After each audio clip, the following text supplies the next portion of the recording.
안녕하세요. 행복과 이기심은 공존할 수 없습니다. 어느 날 테레사 소녀는 한 노인의 집을 방문했습니다. 그러나 그곳은 집이라기보다 움막이라고 해야 좋을 그런 형편없는 곳이었습니다. 방문을 열고 들어서자 역겨운 냄새가 코를 찔렀습니다. 온통 먼지 투성이에다 이불이나 옷가지들은 몇 년 전에 빨았는지 알 수조차 없었습니다. 그런 헛간 같은 방에서 노인은 조금씩 죽어가고 있었습니다. 테레사 수녀가 노인에게 말했습니다. 제가 방을 치워드리죠. 노인은 대답도 하지 않은 채 멀뚱히 바라만 보고 있었습니다. 테레사 수녀는 당장 일을 시작했습니다. 바닥을 쓸어내고 먼지를 털어냈습니다. 옷가지는 빨아 널고 더러운 곳은 모두 소독했습니다.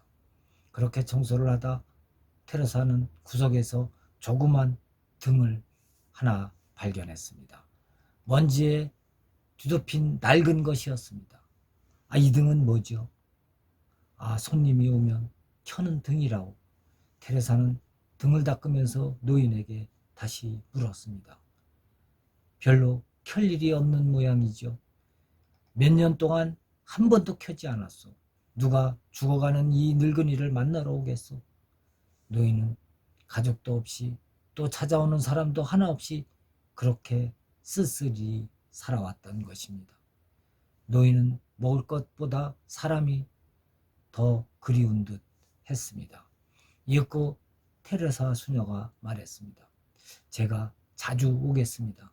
그러면 저를 위해 등불을 켜주시겠죠? 물론 켜고 말고요. 오기만 한다면요.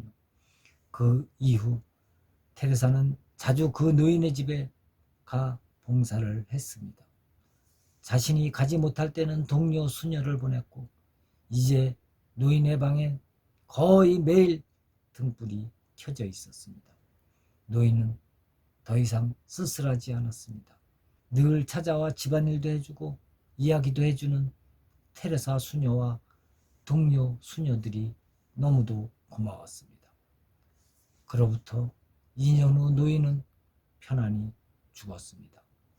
노인은 죽으면서 마침 곁에 있던 어떤 수녀에게 이렇게 말했습니다. 테레사 수녀에게 전해주시구려. 테레사 수녀는 내 인생에 등불을 켜준 사람이라고. 누군가의 등불이 되어준다는 것. 이보다 아름답고 고귀한 삶이 있을까요? 참으로 의미 있는 일 아니겠습니까? 다른 일을 행복하게 하는 것은 향수를 뿌리는 것과 같다고 합니다. 왜냐하면 뿌릴 때 자신에게도 몇 방울은 튀기 때문입니다. 내가 행복하기 위해서는 다른 이도 행복해야 합니다.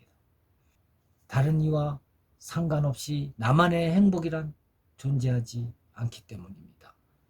하나님 나라의 원리는 강한 자가 자기보다 약한 자를 도우며 모두가 함께 사는 세상을 만드는 것입니다. 감사합니다.